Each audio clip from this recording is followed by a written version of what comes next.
Welcome to the Real Estate and More Show. I'm Michael Hatfield, your host. Today, we're going to talk about people who give to others, people that actually donate their time or people who donate their money. The way that they do it to help others in this world is just amazing. So today, we're honored to have Michael in our studio. Michael is a general contractor by trade. He's worked all over for money. But in his personal life, he's chosen a different life policy. Hi, Michael. Welcome to the show. Thank you for having me. Yes, it's definitely our pleasure.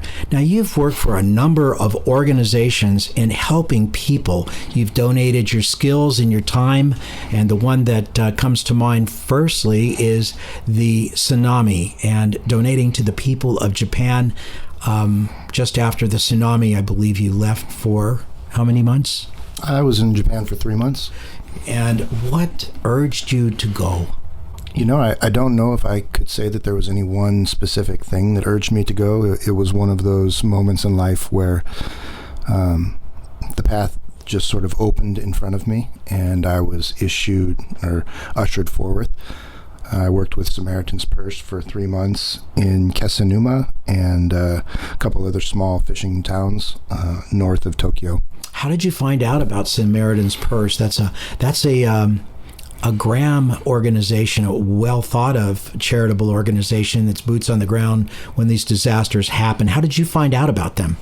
Actually, it was at a family function, and my Aunt Pat mentioned the organization to me one night. I don't remember if it was a Christmas or an Easter or a birthday, but she mentioned it. I wrote it down on a piece of paper, and I threw it on my table, where it sat for probably a year. And then I was going through notes that I had, and I saw it, and it... I don't remember what month that was exactly. It was 2011, probably approximately August. And I found the note, and I went online and looked at the Samaritan's Purse website.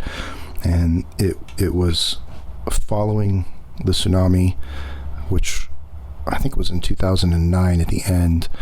And they were still actively looking for people to go to Japan and work in reconstructing homes and sometimes businesses. So I filled out the forms, and they responded to me, and I ended up over there within probably about 3 weeks. So you went over there, you kind of put everything on hold on your life here on the mainland, and picked up stakes and went over there to do exactly what? Well, I'm a hands-on person, so I work with my hands to do whatever needs to be done. When I got there, it became apparent fairly quickly that I was one of the more knowledgeable people in construction. The Japanese, in the areas that we were working in, they had slightly different construction practices, but the gross principles are all largely the same.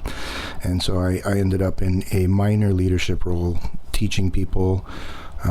There were folks working with Samaritan's Purse from all over the world, from Canada, from Germany, from America, all over America. I think there might have even been a few people from Africa. But yeah, so I ended up taking people that knew something and they were willing and able, and I would teach them whatever I could and help them to see the project happen, whatever it was. We did probably a couple dozen homes, and then there was a language school. There was one business, I forget exactly what the business was, but they had already been mucked out, so other volunteers had come through earlier, and they had shoveled out all of the mud and the debris and, ripped all the drywall and wall coverings off and gotten rid of all of the items that were disposable and had been soaked out and had mold or any kind of contamination. And so the places were taken down typically to studs, and then maybe there was structural damage, maybe there wasn't. We would start there, fix that, and then start putting them all back together all the way through finish for, once again, whatever the structure was, whether it was a home or a business or a school. Primarily, people didn't have a place to go. You saw it in their eyes as you worked on their homes, I would imagine. When I landed in Japan, had largely been cleaned up in the sense that they had run tractors through most of the towns and they had cleared the main debris. A lot of people were still living in tent cities or temporary Quonset hut type structures.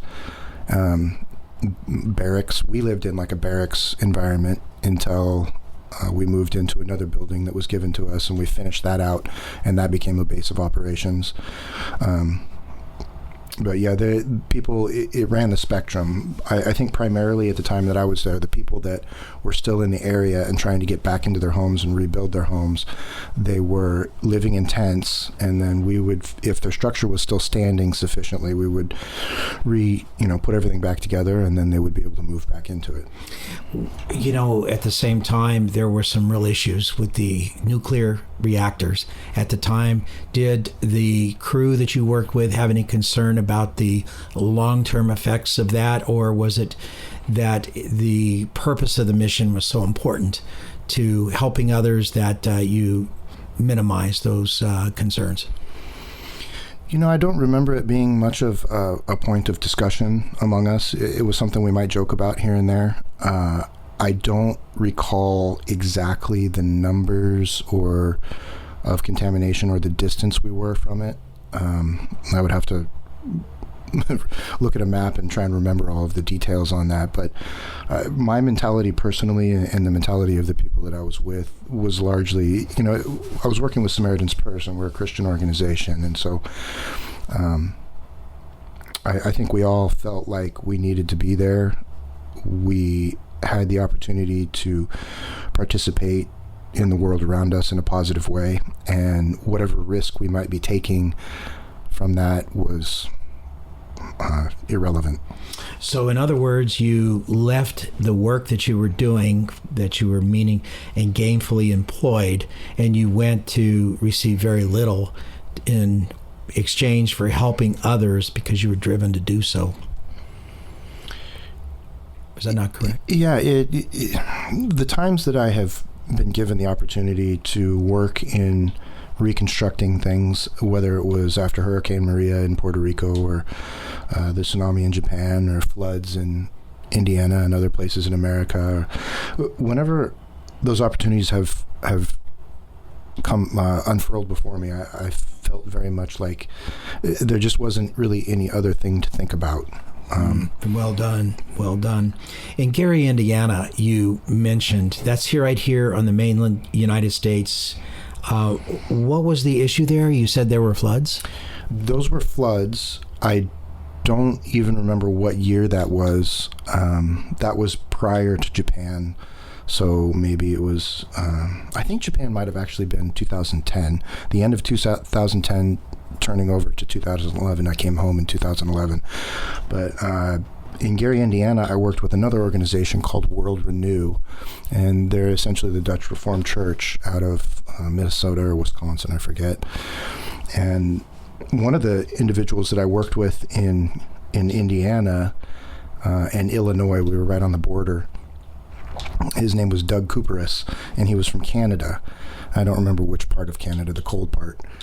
And he was probably about 80 years old and a very striking Canadian personality in the pace he spoke and the way that he worked and the way that he thought about everything. And it was one of those moments in Japan that was a really, I would say it was powerful and fascinating and interesting. They were moving me from the first base that I was at up to the second base, which was the one that needed to be built. And when the folks realized that I could do the electrical and I could do the plumbing and the more technical infrastructure, they sent me up there to try and get this new base in Kesennuma completed on a faster pace. And I walked in, and I was being given a tour by the base manager. I think it was Buzz at the time. And I heard this voice from across the room in a large common area that became our cafeteria. And he was just kind of going along at the pace that he was going. I don't even remember what he was talking about, but I heard this and I was like, I know that voice. But I was in such a foreign place that I'd never been to, and I had never spoken to any of these people, and everything was so unfamiliar. It kind of made my brain skip a beat. But Yeah, he was a fellow that I had worked with in a totally different time and place. Gary, Indiana. A year or two before. Oh, fantastic. So Gary, Indiana had floods. It was prior to the disaster in Japan. It seems like the people rise out of desperation at some point, out of sadness and out of despair, and move into a sense of community. And what I believe you're describing as your driving force to do all this is being part of the community that's really doing something for people. And I sense that in what you say and as you talk. Real briefly, Gary, Indiana, floods? Yes, there were floods. I don't remember the name of the floods or the storm that brought them. It's been too many years. And what happened was the result? Yeah, it flooded out a bunch of homes, and they had to be mucked out and all the sheetrock torn off, at least on the first floors, and then we would repair, all the finish after they were decontaminated. Do you remember the most remarkable interaction with a resident of Gary, Indiana? Gary, Indiana, because it's been so much time between then and now, the only real striking one that I remember there was, and I can't even remember the family's name, but it was a family, a husband and wife, and I think they had 5 children, and the husband worked for the train authority or the subway, whatever the term is out there, and the wife took care of the kids, and their bathroom. The reconstruction typically happens at least 6 months after the disaster. There's decontamination that has to happen just from whether it's sewage that gets mixed into the waters that flood things, or whether it's, the water from putting out fires, or whether it's the chemicals that are created and released from fires. In many cases, there are bodies that are continuing to be found. There were still bodies being found in Japan when I was working there in our town. And so the reconstruction doesn't typically start immediately. There's like a triage thing that goes on where it's cleanup, it's getting people into temporary housing, getting their basic sanitary and logistical life needs met. And then there's a period where everything kind of settles down, and then the people who are going to work in reconstruction come and they start actually putting things back together. So in Indiana, this family had been without a bathroom. I think they had like this one kind of rinky-dink halfway bathroom that they were sort of like taking sponge baths out of, and it had been 12 or 16 months since the floods. And as I said, it was 5 children, some of them very young, and a husband and a wife, and the husband would go to work and the wife would try and deal with all of these things with, several of their rooms in their home just torn down to studs. And I remember just talking to them and kind of being like, wow, this is how you're having to live, and you've had to live this way for a considerable period of time. I'm grateful to have the opportunity to help put this back together. Oh, well said.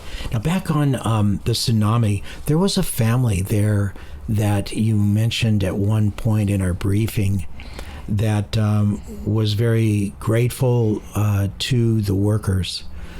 Back in Japan now. Yeah, I wouldn't say, well, yes, it was a family, but there was one individual, her name was Hanjo-san, and she was a Japanese grandmother and aunt, and I don't know if I could estimate her age. I'm going to say she was at least 60, and she could have been as much as 80. Hard to tell for me personally, but she lost her nephew to the tsunami, and I think 1 or 2 other family members. And when I went to Japan, before I went, I was told both by the people organizing with Samaritan's Purse as well as Japanese friends that I had who came from Japan, not to expect much in the way of emotions being shared, not to expect much in the way of personal connection, because the Japanese culture, that's just something that takes years to get to. And I didn't take it too seriously. I didn't disregard it. I just kind of filed it away in my head. But I remember one day we were at Hanjo-san's home, and we were rebuilding, and we took lunch. And oftentimes she would insist that she feed us. We would come with bento boxes that had been packed for us by Samaritan's Purse cafeteria, people volunteering in the cafeteria. But she would always insist on, at the very least, we would take a 10 o'clock break or something and serve us tea and some kind of little snacks or crackers. But this time she was feeding us lunch, and she was sitting down with us, and she spoke Japanese, not really hardly any English. She was speaking to Richard, who was our interpreter, and he was sort of the most senior among us of that team on that project. And he was an American who had moved to Japan. He spoke Japanese. He was married to a Japanese woman. And Hanjo-san and Rich were talking to each other. And I was sitting there. They were speaking in Japanese. I didn't understand a word of it. But I was watching and just kind of sitting there open emotionally to the two of them and just observing. And she started telling Rich her story in Japanese, which at the time I didn't understand any of the details of, but her emotions started to come out. And it was a moment where I felt so connected to her. I could feel her grief, even though I didn't understand any of the words she was saying, just because of the way that it was rolling out of her, like I don't know, like waves across the ocean or something. And it was a powerful moment. It was one of the first times in my life where I felt so connected to a stranger, or so vulnerable in somebody else's experience. And the resonance. Yeah. The resonance of another human being that you've been able to help. And that. Yeah, and I will say that there was a certain element of pride to be able to participate in that, and the fact that she was able to share that with us, and that we were able to potentially help heal it in some way. Very well done.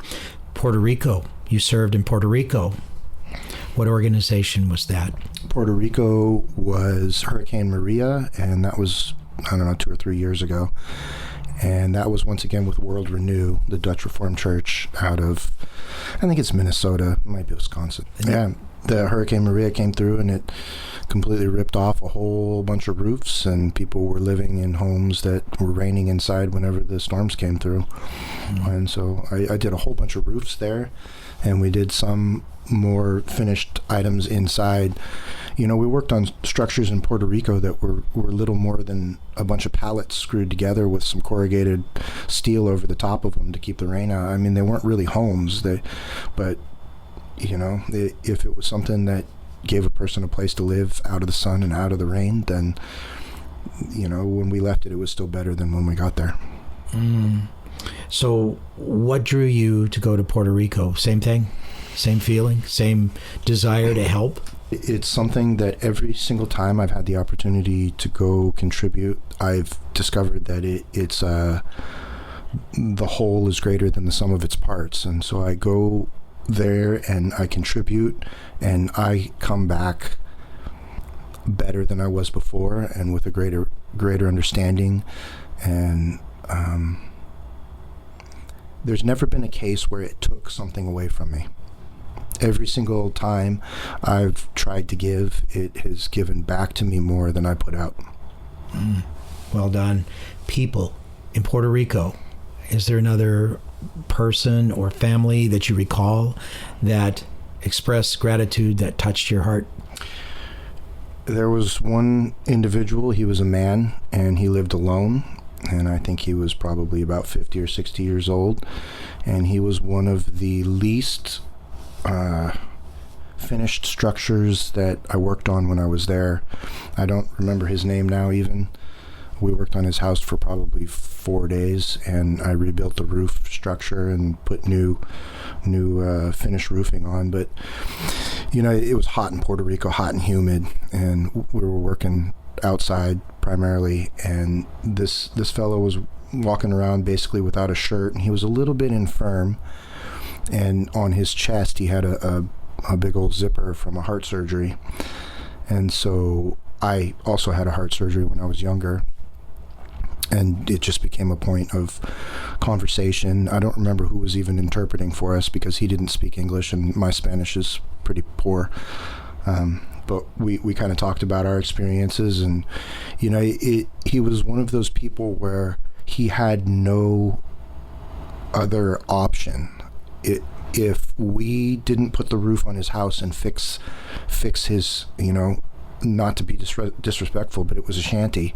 If we didn't fix this space for him, he was going to be living in the rain in a couple months when it started up again. Or, even then it was raining, but it was warm, so it didn't matter as much. But, we were the only option for him.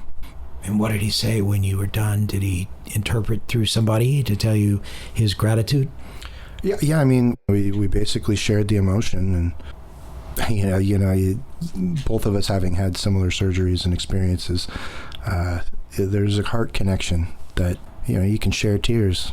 It wasn't my house that got torn up, but I can share the grief of the loss. I don't remember if he had lost anybody. He was really kind of alone in life, as I recall. Looking at your biography, you've been donating your time and working with the people of City Team Ministries. Can you tell us about City Team Ministries and what they actually do and what you've done over the last 13 years with them? The City Team is, since it's been such an ongoing relationship, and since City Team's needs were so great over those period of time at different moments, depending. City Team is a recovery program, and they help people to get off the streets, to pull their lives back together. In some cases, folks are court ordered. In other cases, folks check themselves in. Everybody that's there chose City Team for one reason or another, even though they may have been in a situation where they had to choose one or the other. But City Team is pretty much the only place that I'm aware of that has any kind of significant success rate in helping people reconfigure their lives so that they can become productive, contributing members of society from a place of destitution, addiction, or any kind of disruption. They actually take folks who have been on the street, and there are many men over there that I've spoken to, and they were either in jail or they were living under a freeway overpass, shooting up or drinking or whatever their demon happened to be, and those guys have been clean for 6 months, a year, and many of them have been around for many years, and they become part of the program that helps the other men. I have a passing knowledge of many of the state, county, and city sponsored programs to help people, ostensibly in the same way. And as far as I can tell, City Team's the only one who makes real inroads. It's a different place. The men's program that I've primarily worked with is on Washington Street, there by the police station in Oakland. And it's a 4-story building with a basement that was built in 1882. And 15 years ago, the thing was, on its way to falling down. And they've worked really hard. They've had some changes in personnel in the management. Angela, she was a director of the Oakland location for the last 5 or 8 years. I'm not sure exactly. And, she's really, the whole place is very different now than it was back then. But even back then, they were doing a pretty good job of helping people. They've done such a wonderful job in Oakland, and they're not just Oakland, they're all around. They have done such a wonderful job with people right here on American soil, wouldn't you say? I don't know the exact numbers of recidivism for the different organizations in the Bay Area, but my observation on a personal level is that City Team has changed lives in a very real and meaningful way. Women's program in Oakland, as well as their men's program in Oakland, and they have other programs. Their corporate headquarters are in San Jose.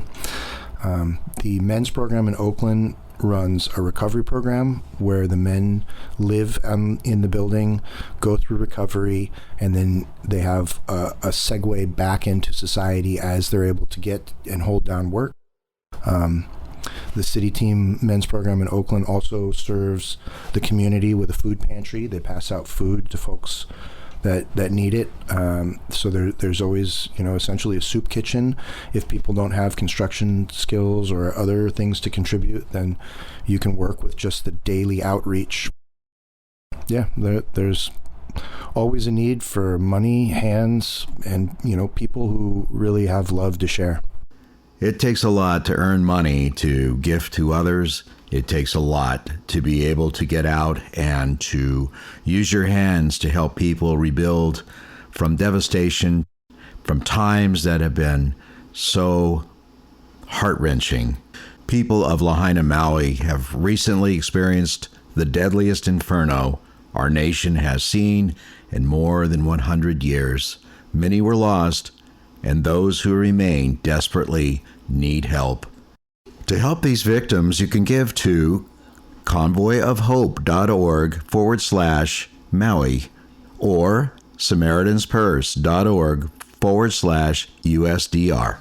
If you'd like to give to City Team Ministries, either being part of the operation or by giving, the telephone number is 888-248-9832. Let's make a difference. My guest today has been our son, Michael Hatfield II.